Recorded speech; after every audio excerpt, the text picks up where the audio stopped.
Fuck, I lost Hey, it. y'all, welcome back to Ghost Talk. It is your host, Hamza the Truth. Hello, everybody. It is Mohammed Salat. Today we have a very, very special guest, Mm-hmm. Roun. Today we're the ones that are going to be asking the questions. Mm-hmm.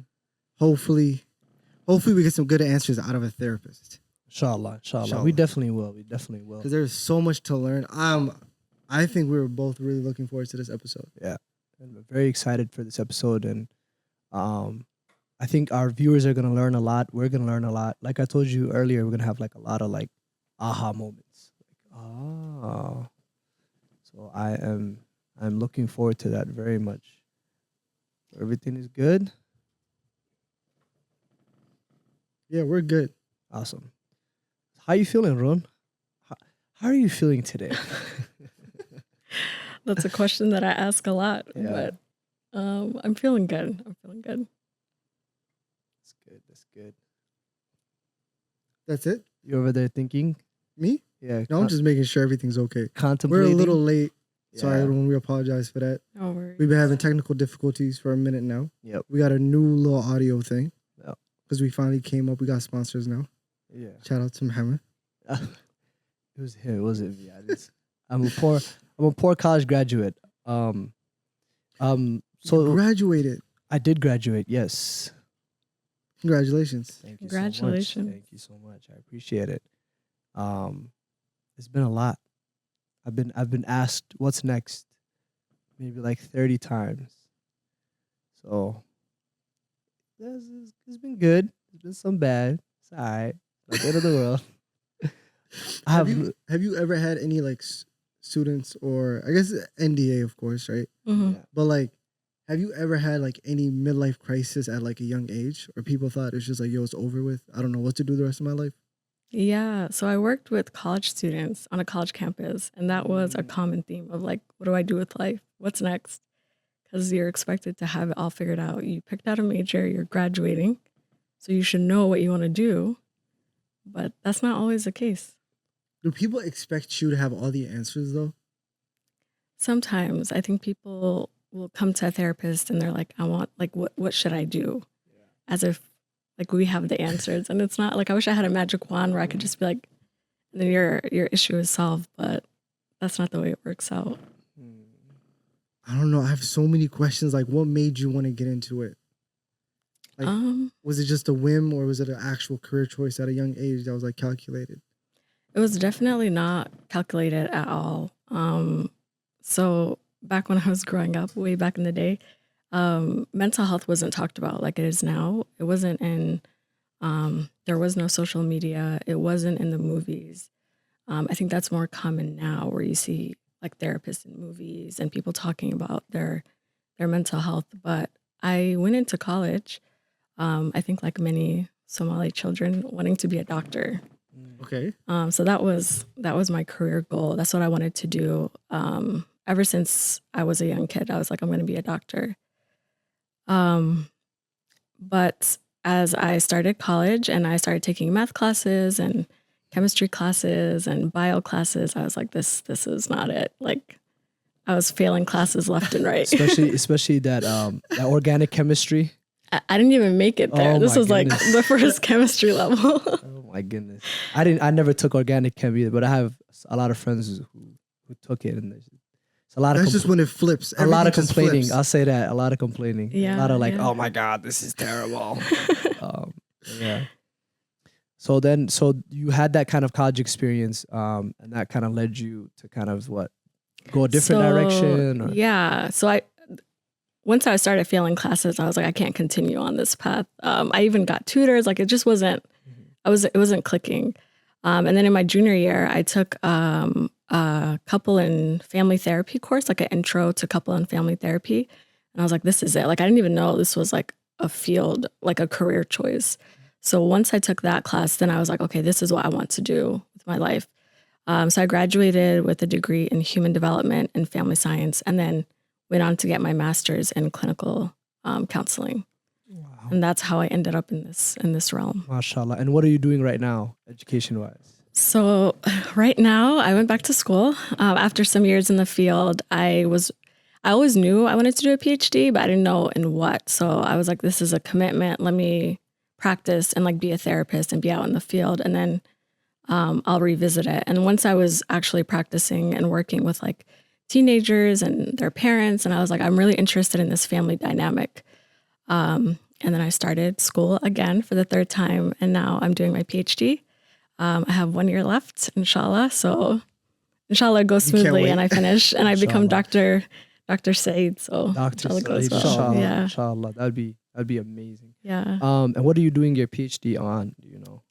So I'm looking at sort of bicultural, so like Somali American adolescents and young adults and how they develop their sense of identity. So like they're balancing two cultures that are very different from each other. And a lot of the times they're navigating it on their own, right? So parents are not really well equipped to help them navigate the American culture. And the American culture just sees like a black kid and they're like, you don't belong in here either. So what does that look like? How do they develop like a sense of identity? How does that impact their mental health? And like what role can parents play? Like, can we actually help parents in supporting their children as they're developing this identity? So that encompasses sort of my research interests, and inshallah, I hope to continue on and do my dissertation on Daqhan ceelis. So like, I feel like that's a very big component in terms of identity development. Inshallah, that's what I'm proposing. Yeah. That is gonna be heavy. Yeah. That is gonna be heavy. That's different. Would you consider what you did, like going back to Kenya, Hamza, Daqhan ceelis, or you know what I mean? Like, was that something different? And like, what was that experience like? How did that like kind of affect your identity? I think the laptop just died. Stop. And I had so much to talk about. Like, I had an actual topic for this. God damn it. Gosh darn it. On the bright side, we can go back to it. Yeah. But I have a fire point regarding dissertations, though. Okay. Yeah, Oh, so Dad we could just just- did his dissertation. Oh, and we're back online. Yeah. So did it have And it was everything? back, yeah. So we just keep rolling. We just keep let the cameras roll. His dad just became a doctor. Oh, so like I feel like that's a very big component in terms of Oh, how identity that sound? development. Inshallah, that's what I'm proposing. Yeah. That is gonna be heavy. Yep. We sound good. We sound better than we do on the headphones. On the headphones, yeah, we do. Yeah.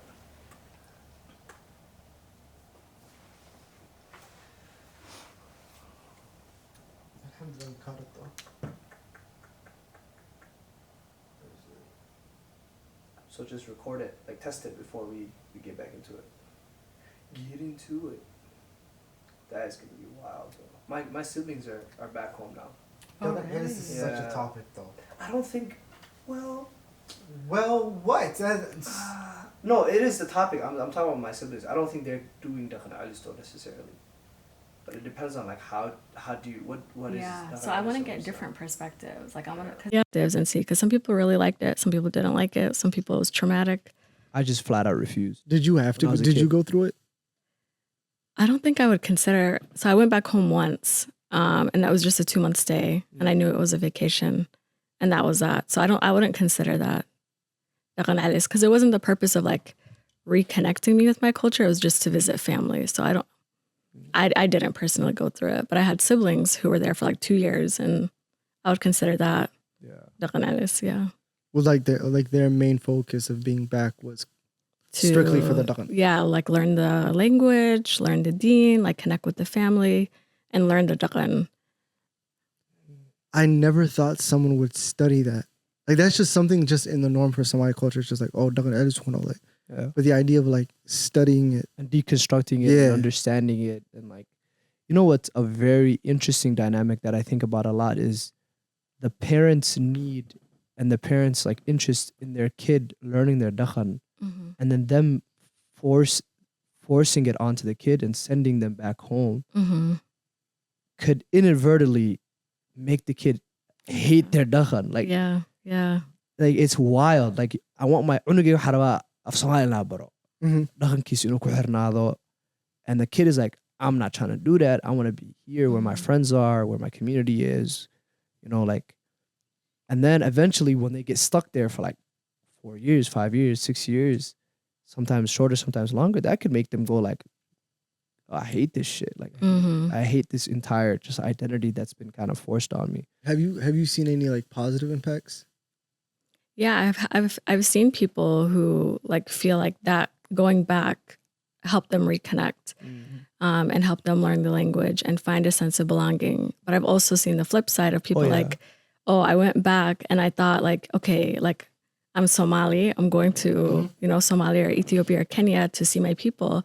And you go there and they're like, okay, this is Eyal Maraikan, like this is not one of us. And you're like, okay, but back in America, they were saying I wasn't one of them either. And now you're saying I'm not. So like, where do I belong? Yeah. So it can actually like extenuate that identity crisis that a lot of kids may be feeling. Did you experience a lot of that, Hamza, when you went back? I think the biggest difference with mine is that I went with a huge family. So I went with like 10, 11 cousins. So it felt more so like a family vacation. And I don't know, we weren't really like, we were so focusing on school and Duxie and stuff where friends and all that was out of the picture too. Yeah. How old were you guys? Were you guys younger, older?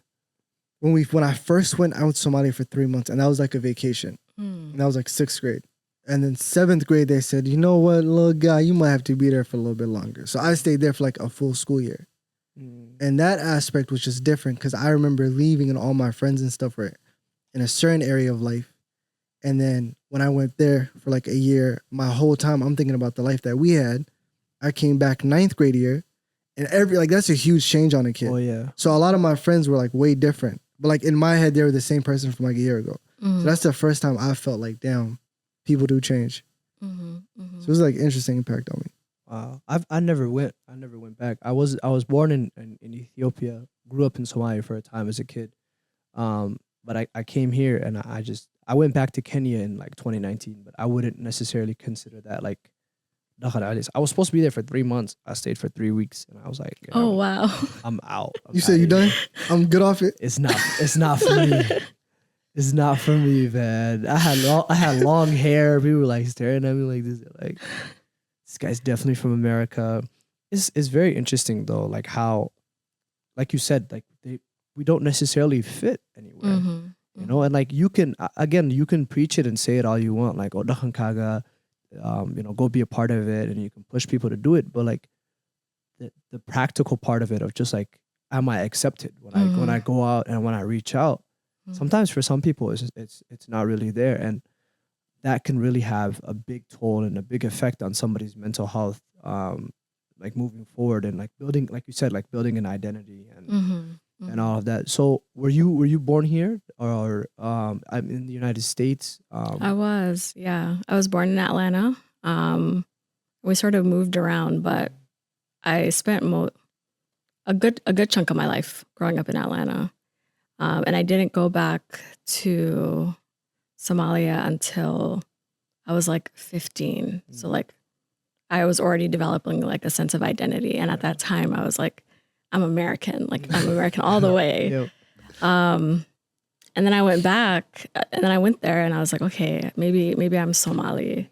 'Cause like growing up, there weren't a lot of Somali kids, just like in the time that I was born. And then mid-90s, a lot of Somali kids started to come and I'm like, okay, like these are the people I'm going to connect with. And they're like, no, like you don't even speak our language. Like they had just come like fresh, like from back home. And they were like, nope, you don't speak our language. And like, they're all talking about the places that they were born and it's all kind of like the cities back home. And it's like, okay. So then I really clung to my American identity because I spoke the language. It's all I knew. And then I went back and then over there, they're telling me too, like, you're not one of us. And I was speaking Somali, like I was fluent, but apparently there's like an accent and they're like, "Meheko halisa," like, and I was like, okay, I guess I don't speak as well. Too. I heard like they could tell based off how you walk. Yep. I heard that. Which is crazy to me. Yeah. Yeah. That's what folks told me when I went there. I asked my siblings, I was like, how do people know that I'm from the States, you know? Yeah. And they're like, yeah, it's the way you walk. So you don't even have to talk. How do I walk? I walk different? Like that doesn't make any sense, but I guess that's how it is, and it's definitely a very, very interesting thing. So how was your experience, like just kind of growing? Because we talked about this earlier, just growing up in Atlanta. Was there a Somali experience? Because a lot of us that grew up in Minnesota, even though we didn't there's a lot of kids who never went back to Somalia, but they did have a Somali experience because they grew up around so much Somalis, you know. Yeah. So what was that dynamic like growing up in Atlanta, Georgia, and how did that change now that you've moved over here? So there wasn't a lot of Somalis. So like my parents came in the 80s, and there weren't a lot of Somalis. There was like a few, and they really connected. But there wasn't enough for them to have like a Somali experience. But there were other African immigrants that were there, and I feel like they all sort of bonded together. So like the Ethiopians, the Eritreans, and then they had like a collective experience. And then we moved to Columbus, which has a pretty big Somali population there too, and that was sort of an immersive experience. But then I come here and I feel like I'm back home. Like everywhere I look, there's Somali people. Like there's not a place that I go to that I wouldn't typically see it, like that I would see a Somali person. So I feel like here is even more immersive. Homegrown spoke of it because Homegrown was from the East Coast as well. I think was it the DMV?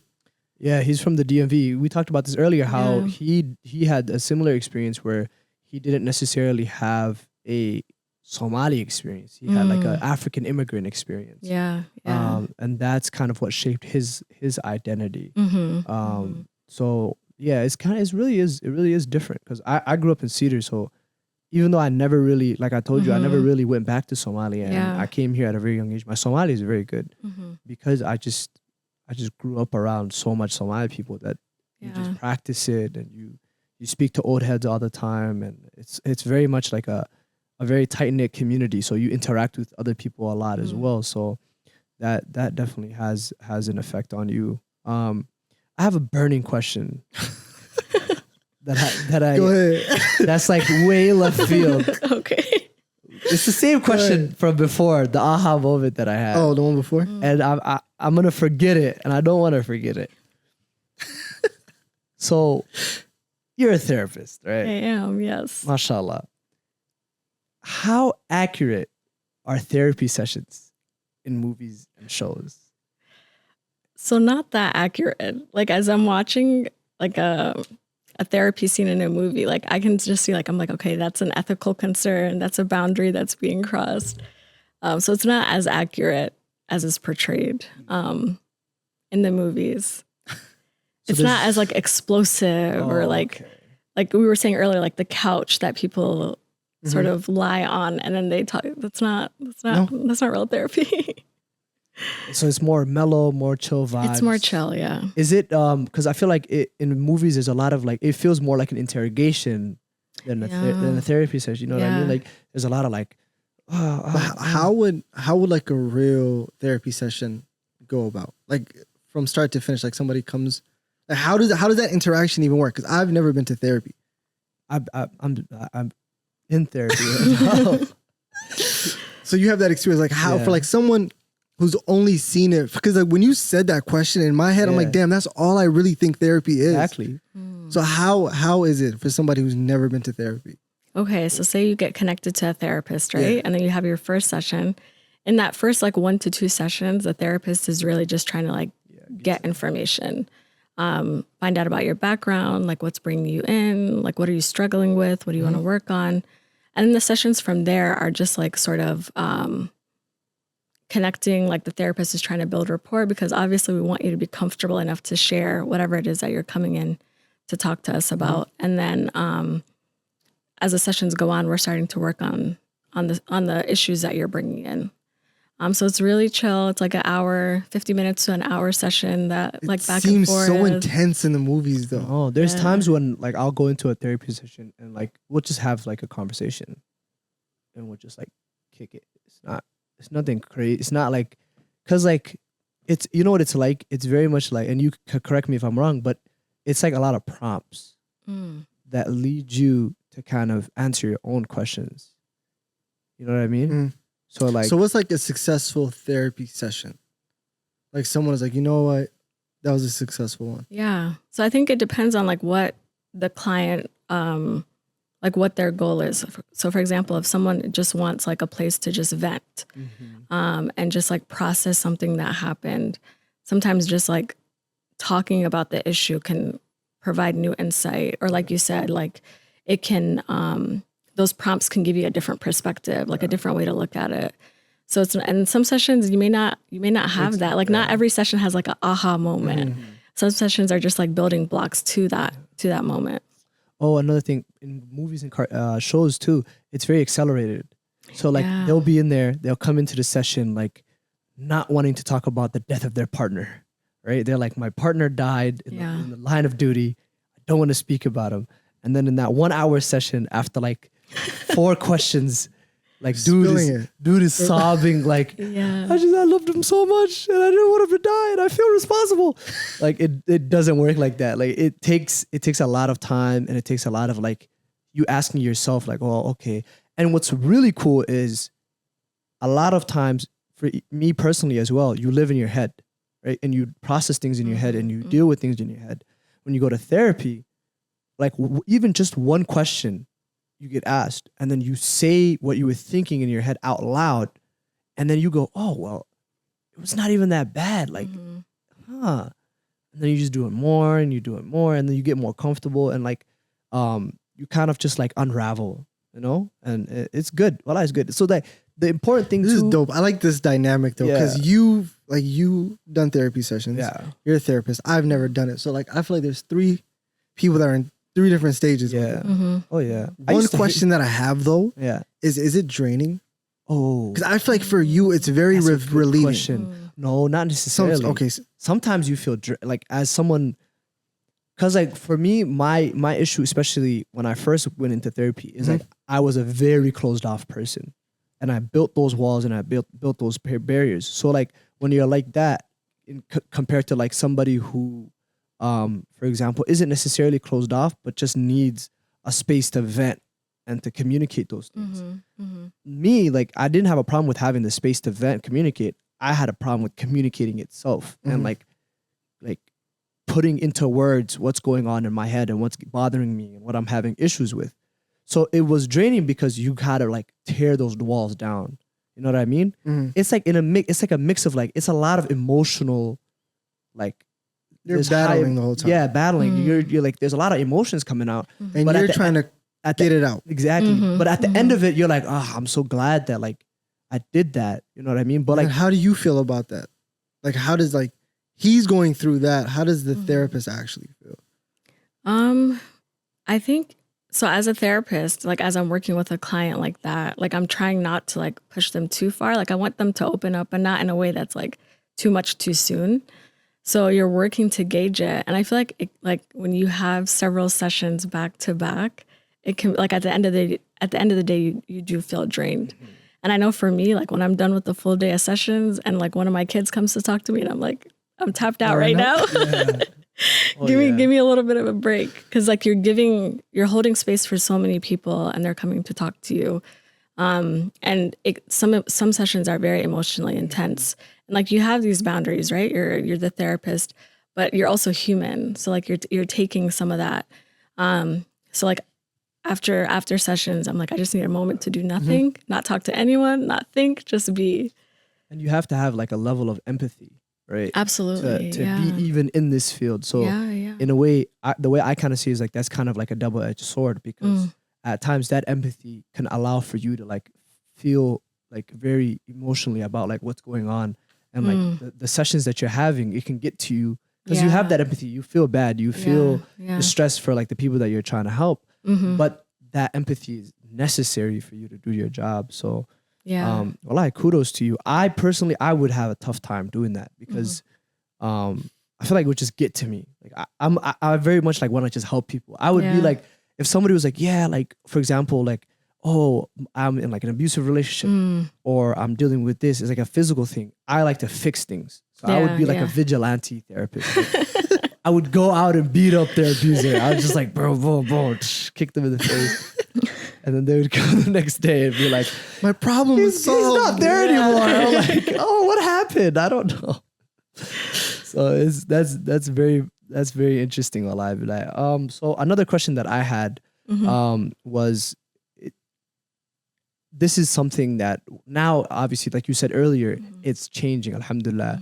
But it's a field and it's a topic and it's sort of an idea that isn't talked about enough in our community. Mm-hmm. And something that a lot of people go back to is like there isn't a word within the Somali community for a mental illness, right? Mm-hmm. It's like the closest you get to it is wali, or like, Yeah. you know what I mean? So Yeah. how do you like navigate that? Especially like I again, confidentiality, but I would imagine you have a lot of Somali clients. Mm-hmm. So how do you navigate that in terms of like, you know, the cultural aspect of like understanding, oh, well, okay, I get it. Like this person culturally within their dynamics of their culture, like they don't even think this is like a real thing. Not obviously not all Somali people, but like, you know, we have that kind of issue. And how important is it for us as a community to like talk about mental health and mental illness more? Yeah, so that's a really good question. And I remember when I was first starting out, and I would tell people like, "Oh, I'm a therapist," and then the older generation would be like, "Oh, this kawalan bala shaqisa, like it's a dangerous field," and I'm like, "No, that's not it. It's an office, like it's a hour session." But there's that discrepancy between what it actually is, and a lot of the Somali clients that I do see have that understanding. So like they're seeking me out. So there's that like knowledge of like, I want to work on my mental health. And by working with a therapist that you have like a shared identity, they can talk about things in a way that makes sense to you versus someone that maybe doesn't understand like the cultural nuances that might tell you, oh, like just cut that person off. And you're like, I can't, like, it's not that easy. That's going to cause me more distress. So I feel like that helps. And I think talking about mental health, I feel like sometimes when we talk about mental health, we talk about mental illness, and not everyone has a mental illness, but everyone has mental health, right? So just like we all have physical health. So I like to come at it from a way of like talking about like the different factors that impact mental health. So like relationship health can be one, like how are your friendships? How are like the parent-child relationship? Because that can impact how you feel. Communication, how are we communicating? Because that can impact your emotions as well. So coming at it from a way that's like more acceptable, I think is a way to start like breaking down those walls and that misunderstanding. So on this show, whenever we have someone that in any way can practically help improve our viewers' lives, I very much like to like give our viewers like action items, like things that they can do. For example, to better their deen, things that they can do for them to become more financially stable, like we did with Asia. So like you don't have to go crazy in depth, but what are practical ways that our viewers can improve their mental health, right? Very simple, very quick, like easy little things that they can do. Because like for me, I know that when I first started therapy, I had like a lot of aha moments. Like I was like, I can do that. I can take a day off. I didn't even know that. Right? Because you go through things in life and you experience things in life and you live a certain way that like you start to do things and you get into like a rhythm and like you're taught things as a kid. So like everybody has their own life experience that would in a way kind of just like keep them away from finding out about or knowing ways, very practical, easy ways for them to take care of themselves and their mental health. Absolutely. So what are easy, practical ways for our viewers to improve their mental health? Yeah. So like I said, everybody has mental health. And the way that like I like to go about it is go back to the basics. So like, are you getting enough sleep? Because sleep impacts your mood. And a lot of the times, especially like college age students, like they're pulling a lot of all-nighters, they're not sleeping well, and that impacts how you feel. Are you eating? Sometimes you get so busy that you skip meals. So making sure that you're like nourishing your body, you're taking care of your body, incorporating movement, going for walks, staying hydrated. Like these are all like basics, but they really impact your mood. So making sure that you're sleeping enough, you're staying hydrated, you're eating enough. And like you said, taking time off. We're in this society that like encourages you to be on the go. And it's so important to just take time off, whether it's to do nothing, whether it's to do something that you enjoy, making sure that you are making time for yourself. Because that a lot of times we're not making time for ourselves. And for like anybody with kids, it's really important to make that time for yourself because it impacts how you show up for your children. And And that's like another area of interest of mine is like that parent-child relationship, and how are we like raising the next generation, and how are we like making sure that they have like a solid mental health, that, you know, we're not repeating patterns maybe that are not so great from like our own upbringing. What are we doing to check in and make sure that we're supporting them? So I know that's like going off of the question that you said, but that is wonderful. That's an amazing question. Answer. Yeah, and that last point that you had, I think about that a lot, because I feel like our parents, first of all, mashallah, did an incredible job. mashallah, yeah. For the situation that they had and what they were going through. They did an amazing job. But they also inadvertently like gave us a lot of issues growing up, right? So like when you get older, you have a lot of these things that you deal with that comes from just the way that you were raised. Yeah. And like, I don't like using the word blame or like saying that or it's their fault or whatever it may be, but those things are there and those things are evident, and like we understand where it came from. But I think about that a lot of like, okay, well, what steps can I take so that like I don't do the same thing to my kids? And not only the same thing, but like, how can I be a parent who is there, who's present, who's helpful, but is also like encouraging and like a friend to my kid, like that. There's a balance to that as well. Like, okay, well, you can't just be like, you can't let your kids like just walk all over you and do whatever they want, but you also can't be like a tyrant. You know what I mean? So you got to find that middle ground. And alhamdulillah, like just our situations, like just being educated, having higher salaries, not really struggling much. You have the luxury of doing that. You don't have to like, you know, discipline your kids for survival's sakes. You know what I mean? So that is really important and very dope, mashallah. So another question that I had is his faith and mental health. Right? Yeah. So we obviously know that like within our culture, especially back home, if somebody's dealing with some sort of mental health issue or mental illness, jinn qaba, right? And then he probably does. Maybe there's an off chance that he probably does. But you can't necessarily like neglect the science aspect of it. And what's really interesting is like, and Chowder, a friend of ours, talks about this a lot, but like, you don't have to have one without the other. Our deen really does this instead of a lot of like, no science, Islam, no science. Like our deen is a very scientific like religion, and it's a very science-based religion. But the first thing I wanted to know is like, how much does your deen have an effect on your practice and just like how you interact with clients, and should it have a role in there as well? Yeah. So answering this in a way that like I'm talking like my client is a Muslim client, right? Because obviously I wouldn't, my faith wouldn't. Yeah, it wouldn't matter if dude is a Christian. Yeah. So I'm very hesitant on. I take the client's lead essentially, because you don't know someone's background with the faith, and a lot of the times, as we know, sometimes the faith is used to minimize someone's struggles or like, you know, the things that they're dealing with. So if someone is coming with that, I don't also want to add on to that. So if a client is like, you know, willing to incorporate faith, I don't mind, because one of the things that we look at as therapists is like, what do you have already that we can use to sort of strengthen you, or like what are some of the traits that you have, and faith is one. So if I can incorporate that in sessions, I absolutely will. But again, I take the client's lead on it.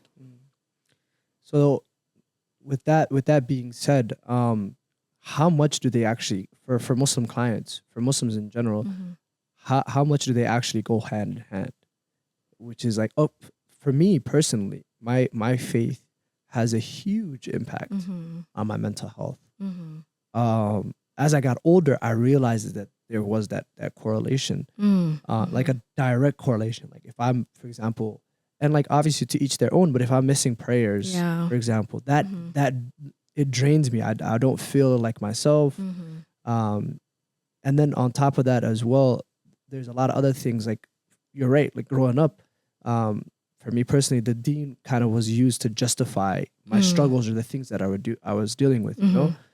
So that created a barrier. I kind of had to get over that barrier and I kind of like reconnect with myself and Allah, you know? Yeah. So there's a lot of that dynamic, but yeah, I think it's a very, very beautiful thing. And like, I feel like a lot of young Somali youth are doing that right now. Is like, they're realizing that, oh, okay, well, I want my mental health to be good. You know, I feel like there is a renaissance in that. Like a lot of people are focusing on their mental health, and then that's coming hand in hand with like them focusing on their deen as well. They're slowly realizing like these two things kind of go together and go hand in hand. But for you, how does that dynamic work, and how is that going?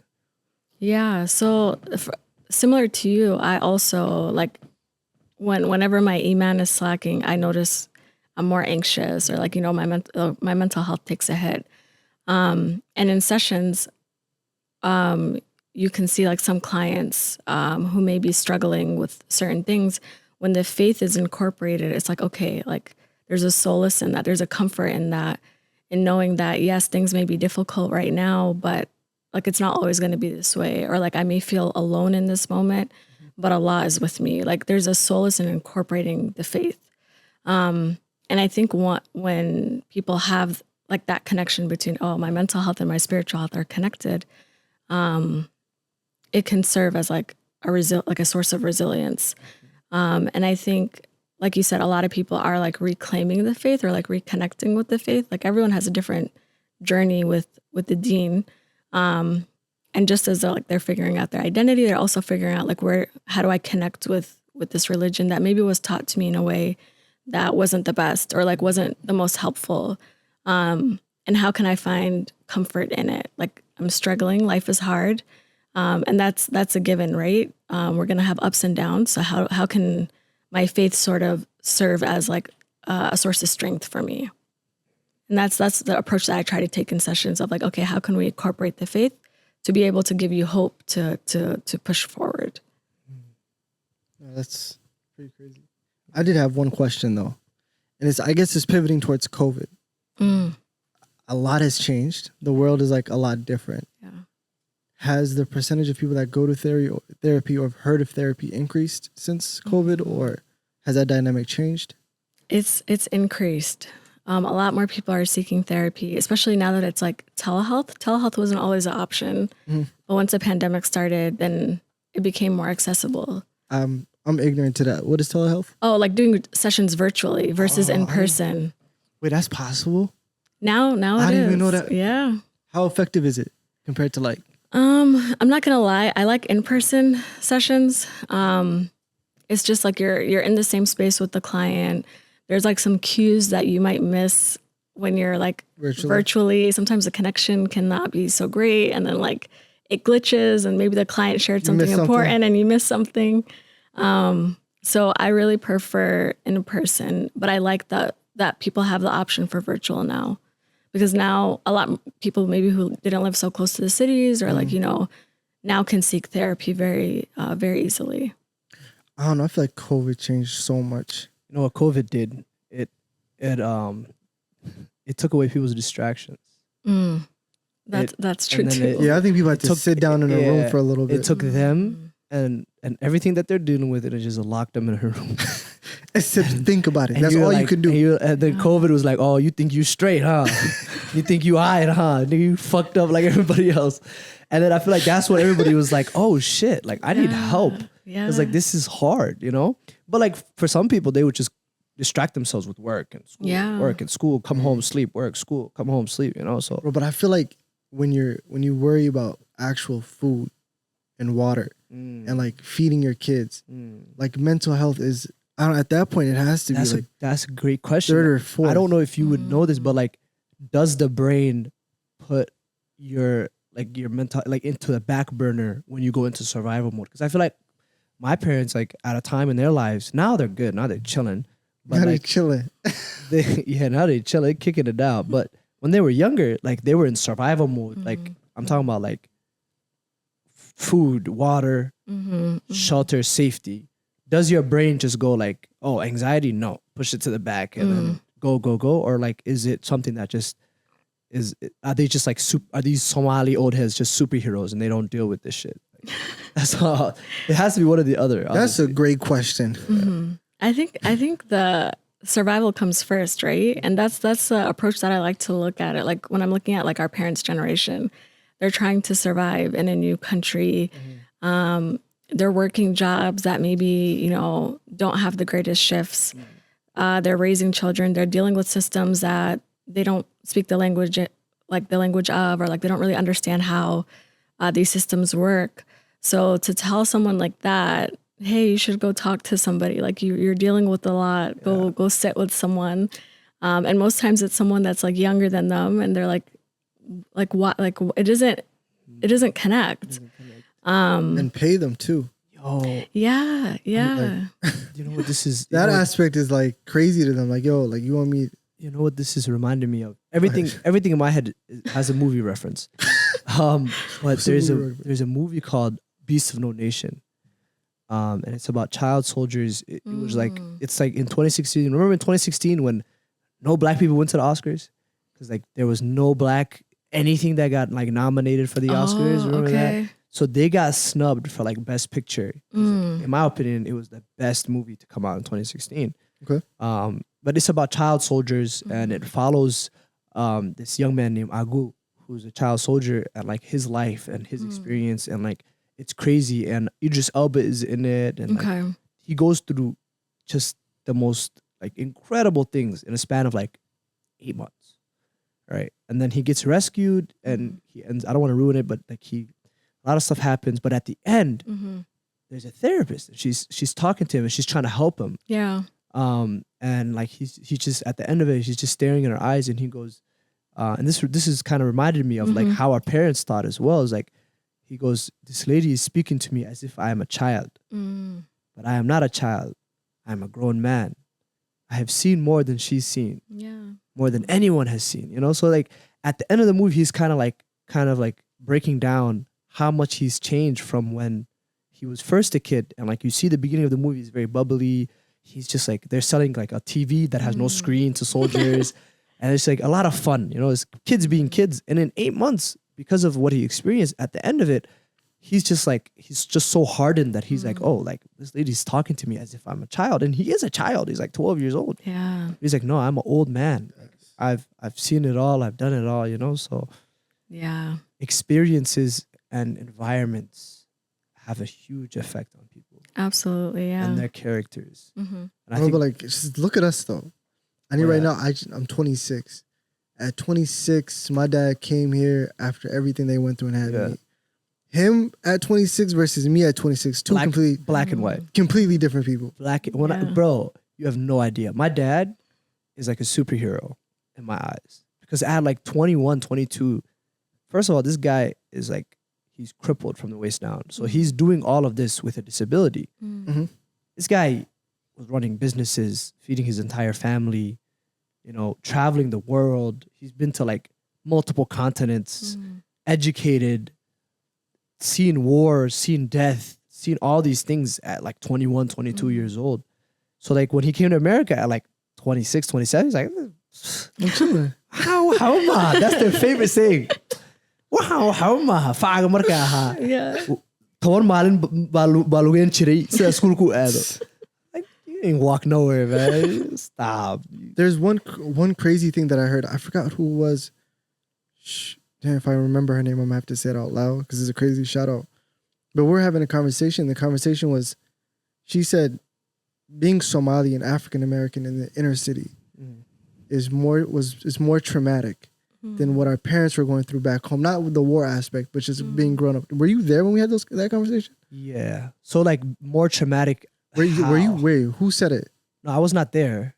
More traumatic in a sense, it's just like being in Somalia as when they were growing up before Qahi, right? They're around like-minded people, around their people, Kicking it before kicking it, Qahi. you know what I'm saying? Yeah. And then compared to how we grew up, Yeah, it was hell. like financially and all this. It was different. It was very different.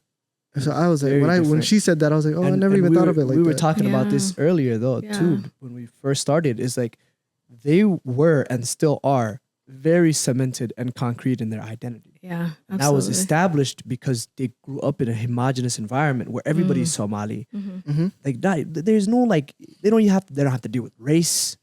They don't have to deal with skin color. It's just everybody's Somali. Police violence, You know what I mean? Everything else is based on just you and your character. You know, there is khabyalad, but like I feel like at times too that is like blown out of proportion. Really, it's not like you know crazy things were happening, but obviously qahi was qahi. Like that's no joke. Like they seen it all then. But like of course, compared to us who are like, bro, you're just confused. You're really that's what it boils down to. It's just confusion and like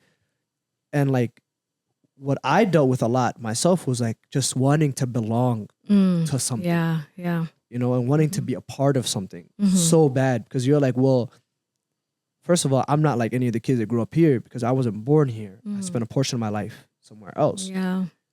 I'm not like the black kids because, well, I'm different. You know what I mean? Yeah. Oh, I'm not. It's just you're just not like anything, and then it's just you. And then we talked about well, you know, you become your own identity. You create your own identity. Absolutely. And that has an effect on it. And growing up was so interesting for me though regarding that. Because before third, fourth grade, I went to a very Adan school. Like I was the only black kid. Wow. Right? So it was just in a sense just damn, like you are very black. So I wasn't white enough, right? Then I transferred to international, which is majority Somali school. Okay. From fourth to seventh grade. Majority 99.9% Somali. Yeah, like the 99. I think it might have been 100 at some years too. Yeah. That was a culture shock in the sense of just like, yo, the teachers aren't Somali, the teachers are Adan or whatever, but the kids have this dynamic of just like, yo, we can use Somali as like with violence, you know? And it's just like, yo, the teacher doesn't know. It felt like Duxie on steroids for a little bit. The aspect that's really interesting to me was the fact that we were all Somali, but yet there were kids whose identity was like, yo, I'm listen to Lil Durk and them, right? And then there's the people who are into Korean music, K-drama and stuff, right? There's the athletes, right? There's the quote unquote nerds, right? But it was so crazy how like, yo, your identity was what you liked. Then I went to like in 8th grade, when I came back in 9th grade, 8th grade, I went to a very like middle school. And they saw me as really Adan. Yeah. And that's coming back from Africa where they saw me as just like, yo, you're a black man from America. Mzungu. Yeah. So like, bro, I'm telling you, at 9th grade, I did not know who I was. Yeah. I was just trying to fit like everybody else. And I don't know, I think like looking back at it, inshallah, when I do have kids, like I want to like reassure my kids like, yo, like I went through what y'all went through. Like there is a home. You know what I mean? Like the home is inside like our home. Yeah. You know what I mean? Yeah. Because when I was younger, I wanted a home so bad. I have a question. So you're studying kind of, and if you don't know the answer to this, Okay. it's perfectly fine. I don't want to make you feel like, but you're studying family dynamics. How much can what we're talking about in like, not having an identity and not necessarily understanding where you belong, how much of that can be alleviated by the family dynamic, by the way the parents interact with the kids kids interact with each other? Is that even possible? Yeah. So it is possible. So like the identity, figuring out who you are, that's what's considered like a normal developmental process. Cause like once you start hitting like the teenage years, you're like not as connected to your parents. Like you're sort of figuring out who you are. You're doing activities like outside of your parents around that time, right? And then for those of us who have like the like bicultural, like Somali American identity, having parents who can help with that is helpful. And there's a role that parents play despite like their cultural background and like socializing their children to their culture. So like Somali parents would socialize their Somali children to like cultural stories or like the language or like, you know, sort of being that bridge to that child, to the culture. And doing it in a way that like doesn't take away from like their American identity, which is also a very prominent part of their identity. And I feel like a lot of parents discount that. Yeah. It's like, it doesn't, like you're not American, even though you were born here and this is all you know. Yep. That's not you. And it's kind of unfair because it's almost like debilitating because you're like, well, how do I survive in this outside world without knowing and understanding my American identity and cultivating my American identity. Yeah. You know? Yeah. I can't just throw this away and live in America. Mm-hmm. I can't do it. It's not possible. Yeah. Wow, that is very interesting. I just have like a lot to think about right now. A therapy session would be great right Yeah. now. I'm kidding. I'm joking. But yeah, so inshallah, so then that then moves on to like, are Somali people just the only ones dealing with this kind of identity crisis? Is that unique to our community? Because I feel like we do that a lot where something happens in the Somali community and then we're like, we're the only ones dealing with it. Yeah. We're the only like, I wouldn't say messed up, because as you're going to answer, I kind of already, I'm asking like a rhetorical question. Yeah. We're really not the only ones that are dealing with this issue. Yeah. You know, so there are like other immigrant communities, like Asian Americans, Latinx, like all of those other backgrounds are also like, their children are also navigating two cultures. And depending on which generation your parents came impacts how helpful they can be, right? So if your parent just came and they're surviving, there's no way that they're going to be able to help you navigate the American identity. Versus if your parent is like second generation, third generation, then obviously they navigated it, so they can help you with that. Yeah. So going then full circle back to where we kind of started our conversation, a lot of parents are terrified, and I don't blame them, of helping their child navigate this, or they feel like I can't help my child navigate this.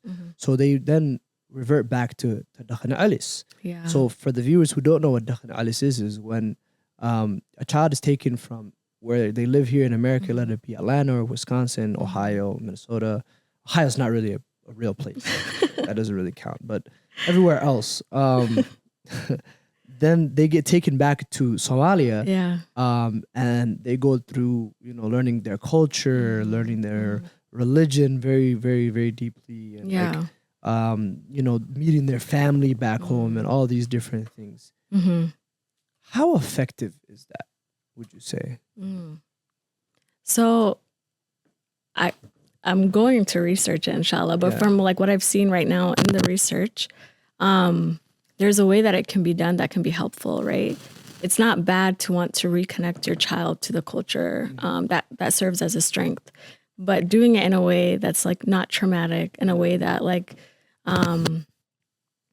is loving, that is, that helps them connect, that builds that love of the culture. Versus doing it in a way that like disconnects them, which we were sort of talking about earlier. So it starts out with like the intention. So like wanting to connect your child to the culture, and then what's the process like? How do you do it? And are you doing it in a way that facilitates that love and connection to the culture, or are you doing it in a way that's sort of like forceful? There's not really a lot of communication around it. And they're sort of like dropped off and then left there. There's a lot of that too. There just is. like leaving the kid there and you're not really there. Yeah. That would be difficult to. It's good now. It was like echoing. Oh, is it echoing now? No. Hello. Hi. What did you do, Hamza? Gosh, you like messed the whole thing up. We were vibing here and then you showed up. Right? We should just kick him out. No, he's good. We should tell him to go home. I'll be getting bullied here. I need therapy. I think I need therapy. Everybody needs therapy. Would you say that? Yeah, Everybody? absolutely. Does everyone? Do you think everyone needs therapy? Everyone could benefit from therapy. Having someone to talk to that's outside of your family and friends, and just having a space that's for you to just focus on yourself, I think could be very beneficial. Okay, the cost of therapy without insurance. That's very hard. How? Yeah. Does someone go and get therapy if they don't have the coins for it? That's one of the things that makes it inaccessible is the cost, right? So there are some clinics that do like sliding fee sessions, or they like use a sliding fee scale. What does that mean, sliding fee? So like they'll look at your income and then base the cost off of that. So very cheap sessions. And then there's also like for college students, usually. But wait, for those cheap, are they like? Is it relative to like the cheaper the session is, the less quality it is? No. Or is it like? No, it's just I have to ask the question, right? Yeah. Because it's like based off of how much someone pays. Yeah. Is the quality of that session better? Damn, that means poor people. How you doing? Good. All right, nigga. Go. Yo, just keep on moving. Right? They'd be like, I'm dealing with this. Suck it up, nigga. You cannot afford the happiness. I don't think they're doing it. No, they're not doing that. That would be unethical. Yeah. No. So it's just relative to your income. So, Okay. And then for college students, college campuses usually have like a counseling center. Oh yeah. And your student fees are already paying for that. So you might as well take advantage of it because it's free for you because you're already paying as a part of that. Somebody told me this when I was going to college. Oh, I have a question. So I felt like this at a time in my life as well. But for the people who feel like they're too far gone to get help, right? They're, as they would say, like too messed up. They're dealing with just like too much anxiety, too much depression, to the point where like it's like a part of their bones. Like they're like, oh yeah, this is like normal to me, and they feel like, oh well, like I'm just it's just so much that what's the point of me seeking help and reaching out? What would you say to that? How would you encourage? Because I already know there's going to be people watching this right now that are dealing with so much already, and they're experiencing so much, and you know they're down in the dumps, and they're like, well, there's no point. Like I'm already here, you know. Yeah. Could they be helped? Should they seek help? What would you say to that? Yeah, absolutely. They can be helped. And I think when you're in a place like that, like it can feel very overwhelming to think about like the potential of it getting better because this is how it's been for so long. You've been in this low place. But going and talking to someone or even seeking medication if that's the route that they take, the fact that like you're trying something else and you're doing something else has that the potential to feel relief in whatever capacity it may be. It may be that like out of the week, maybe 3 days are better than before, or it may be that every 2 weeks you feel like a low mood. So I think going and seeing someone provides you with like another option versus right now you're not seeing anybody. Right now it's in a very low place. There's no change. So try something different. And it can be difficult. I'm not going to discount that. To go and open up to somebody and to even have that hope that it could be better. But I'd encourage people to try and seek that out. Yeah. So and then also being vocal about that, I think that's very important. I think that's why in a way I started being vocal about my battle with it, because I was that kid at a time of like, oh, it's just me dealing with this. There's nobody that looks like me, that is like me, that's dealing with things like this. But you know, if just me saying like, you know, I deal with what you're dealing with as well on this just this one episode, Yeah. that can maybe inspire a kid somewhere to be like, you know what, if he can do it, I can do it. If he can go out and seek help and have the courage to do that, you know, I feel like I can do it as well. So I think that's why it was just so important for us to bring you on the show, and for us to have that conversation, because normalizing it is very important. Absolutely. Talking about it is very important. And inshallah, if old boy Biden comes through, we can make it very accessible as well. I hope so. Yeah. And I'm sure that there are resources out there for people. And if it's like really bad, there is a suicide hotline. Yeah. There's not only a suicide hotline, but a lot of other hotlines as well that you can call and just speak to somebody over the phone. If you're dealing with things that just kind of alleviate some of that pain. So Absolutely. Yeah. I think talking about it is a good first step in normalizing it. Because it is something that, like, in the American society as a whole, it's very stigmatized, and then our culture like stigmatizes it even more, and it's like hush hush, like you don't tell people you're struggling. But a lot of people are struggling. Like life is hard right now for a lot of people. So talking about it is a good first step, and like you're not the only one that's dealing with this. I don't know. When I was younger, I wish there's people our age, our current age, speaking out how we're speaking out, and at least having that conversation, and not like. In a sense, just even if they would have said it in Somali, it would have been different. But like saying it in English without an accent, because I don't know a lie. Like I feel like I was in. He said the accent is not clicking. The accent was not clicking, but it was also the fact that just growing up, I feel like, because I like there wasn't a lot of people that are older than me. I'm 26 in Minneapolis specifically, right? In Minneapolis specifically, like we've like 26, 27 is usually the oldest person that was born here. And so I felt like we were figuring it out because everyone older than me, like 28, 29, wasn't born here. So they didn't have that, like, there was that missing connection. It's just like, damn, you didn't watch SpongeBob? That's crazy. And then the people that were younger than me didn't have that. Damn, like, what do you mean there's nobody older than you that doesn't speak English? You're here. And then, like, my younger siblings have that. Like, what did you do? Exactly. So I'm just glad that we can at least get this on camera so that there's some kid that's out there thinking, damn, like, nobody understands you. Like, bro, I'm not going to lie to you.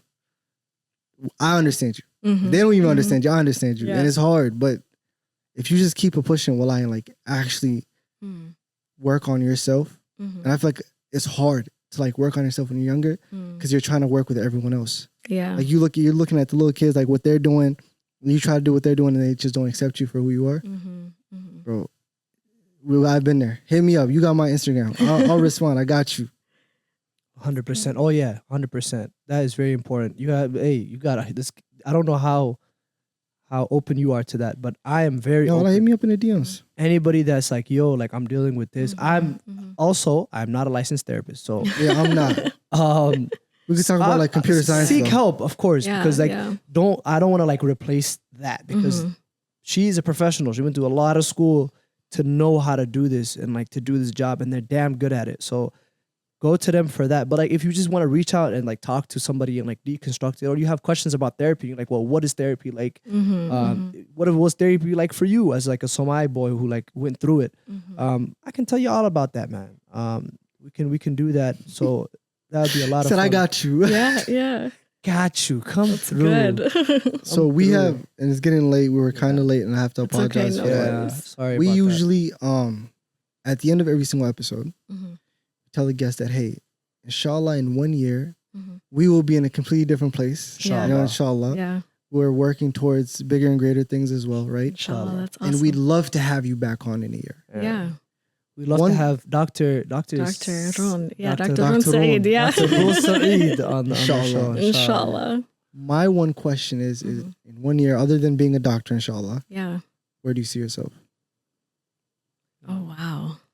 I think right now that's the main focus? That's my eyes on the prize. That's doing this research and then writing out this dissertation, inshallah. I very much want to read that dissertation. Yeah, No absolutely. pressure. But, like, now I'm just invested. I'm like, I want to read that. Yeah. I've never read a dissertation. This is gonna be the first one I read. I'm honored. Yeah. Yeah. So that's just what I hope that's the that- main Eyes on the focus right prize, now. Yeah. That's Respectable. That's Yeah. commendable. Yeah. Anything else go? No. Anything coming up? That was a beautiful episode. I look forward to everybody watching this. Oh, it's different. I have like 50 other questions, but, like, you know what I'm saying? But that's how it is That's here. how it always is. That's why we I like that. we invite people I like back because that. we start the episode and, like, we're kind of like, well, what's gonna happen? How are we gonna Gauge get into it. this? Gauge it, and then we get into our groove, Yeah. and then we realize, yo, it's kind of been like an hour and a half. We gotta end it, but then, like, But as then we're at that point, like, that we're we like- figure the dynamic out to, like, yo, I have so many more questions I have right like now. 10 more About Daqhan questions. Islands? Yeah. Clear, but Yeah. I have 10. so many questions. But thank you so much for coming on the show. Can I ask you guys a question? Whoa. Because this is like flipped the my script. research mind is like Okay. I want to. So like, Oh, what would God. you say your experiences have been growing up? Because you guys are, I feel like we can say, even though like we are all different ages, like we're sort of, like you said, the first generation after our parents to sort of build a life here, like without having to leave our country and all of that, right? And a lot of the research says like Somali immigrants are like the triple threat, right? Like there's racism because you're Black, there's Islamophobia because you're Muslim, and then there is the immigrant, so the xenophobia. How would you say it was for you growing up? Nose goes. Ooh, that was smooth. I think I said it in the beginning of the episode. I didn't know who I was for a very long time. And I think me not knowing that growing up put me in a position where like I had to try a bunch of new stuff. Yeah. So I don't know, it was like a double-edged sword where it's just like, yo, I went to really Adan school, yo, you're the token Black guy. Yeah. Right? That's what you do. So all I ended up doing was listening to a lot of African American music, right? And then when I went to a lot of Somali kids school, and it was like, yo, you seem a little Adan, my guy. I was like, damn, I might as well listen to start rock and country, which is pretty nice. I'm not gonna lie, rock and country. Country music, elite. But I need, I think my biggest and strongest pillar is my dad. Oh yeah. Because alhamdulillah, like, he's currently getting his PhD right now. Mashallah. And like he just submitted his dissertation. Oh wow. It was in leadership in Somali. So it was like the education back home. Yeah, yeah. And so like the dynamic of having a father who had letter grades, there was that like, there was no like, yo, what is this C? It was like, yo, you got to, how the hell did you get a C? What then kabakudalate? Yeah. You know what I mean? Like what's going on? Like I went through schooling. And then my mom, on the other hand, was very much so, yo, I need to Somali banai. Yeah, yeah. And my dad was very much so, nin Maraikan banai. So like I saw that in them. So growing up, like I would sort of sway and teeter towards who I was, but at the end of the day, Hoya had like the crib down. And my dad, it felt like, seemed like he had the outside world figured out sort of for us. So alhamdulillah. Oh man. For me, and I realized this after I graduated. I would say I'm like the embodiment of the African proverb, it takes a village to raise a child. That's me. Growing up, when I was a kid, when I was younger, like between the ages when I was like very young to like almost 6 years old, I was like just like, because both my parents came to the country before I did. So both my grandparents raised me, both my aunts raised me. I bounced around back and forth from Somalia to Ethiopia, Somalia to Ethiopia. But I grew up around a lot of family at first. When I came to America and I was around my mom and my dad for the first time, again, it was just constantly surrounded by family. But where I came and where I grew up is my blood and bones. That the community that raised me, the Cedar Riverside community that raised me, instilled values in me, instilled things in me that alleviated a lot of that like confusion. So I was kind of the opposite of him because I knew exactly who I was. I just didn't know where I fit in and where I belonged. My identity, my self-identity was concrete. My dad did an incredible job of like teaching me about Somali history and making me proud, very proud of like my Somali ancestry and my Somali heritage. And growing up in Somalia for a time, I had the images to back that up, you know. My mom instilled just like those hardworking values and just like that relentless madhadig of Somali people of like, I'm gonna do it. She got her education. She got her GED and higher education while pregnant with like twins. Wow. She's like taking the bus. She's dropping us off at practice, picking us up. So I was very observant of that. The community that I lived in was so vibrant with culture, with Daqhan, with deen, with religion, where like the religion was, it would like ooze out of people and like people would like vibe with that, and people like wearing a khamis was like, mine was a complete, you know what I mean? opposite. Wearing a khamis was like, yeah, like look at me, it's Friday, I'm wearing my khamis, and like 8,000 other people are also wearing their khamises, you know what I mean? And the adhan, like when you now I live in Cedar, you can hear the adhan like out loud, you know what I mean? So I think that what it did to me though was like I was just cemented in who I was. I knew exactly who I was, and my community did that for me. And when I say my community, it kind of involves my family as well. When I left the community and I went to high school and like I went to other places, I got what he got, which is like that backlash of like, oh, well, no, you're not that, you're this, or you're not this, you're that, or there's a pushback to what I thought I was. And what it did to me was like I just became very tenacious and very hard-headed, and I was like, you know what, fuck y'all, I'm about to be exactly who I thought I was, and maybe even better. And it's the complete opposite with me. Cause he's like, yo, F it, I'm gonna cause a scene. Yeah. You know what I mean? I was like, I'm over here like, yo, I'm not gonna cause a scene. So if I gotta use a fake accent to just get around y'all, I'm gonna have a little twang to my thing. You know what I mean? Like, and like that's why community is so important. And that's why like people look at me and I'm like, Cedar this, Cedar that, Cedar this, Cedar that. I'm like, why does this nigga love Cedar so much? That's why. Because like it made me the man I am today, and it gave me the confidence to be like, you know what? I can say and do and go anywhere I want, because I know no matter what, even if I fail, I have a gang of people that got my back in this neighborhood that kind of raised me, you know? Funny thing is I live a few blocks away from him. Like that's the funny thing too. And it's like a different world. Completely different world. Yeah. That's why like I said earlier, Cedar's kind of its own bubble. It's a nice But bubble. yeah, if you want to put us in your dissertation, I'll have to reach out. we're free for interviews. Yeah. But again, thank you so much for coming. We do appreciate it. Absolutely. Yeah. You got anything else? Nope, that's a wrap. Take care of your minds, y'all. Have a good one.